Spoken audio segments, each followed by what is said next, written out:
Viral bapak di Papua berjalan jauh bawa ikan untuk ditukar dengan beras.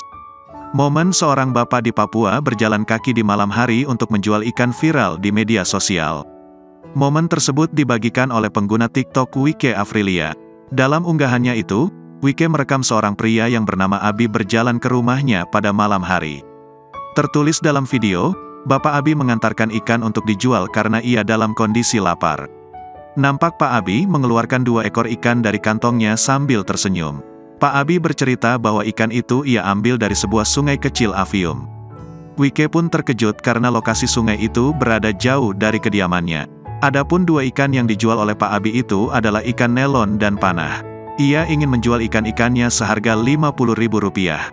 Kemudian Wike bertanya apakah Pak Abi memiliki beras di rumahnya. Pak Abi pun menjawab tidak ada dan ia merasa lapar. Wike pun akhirnya memberi Pak Abi beras, biskuit, dan makanan kaleng.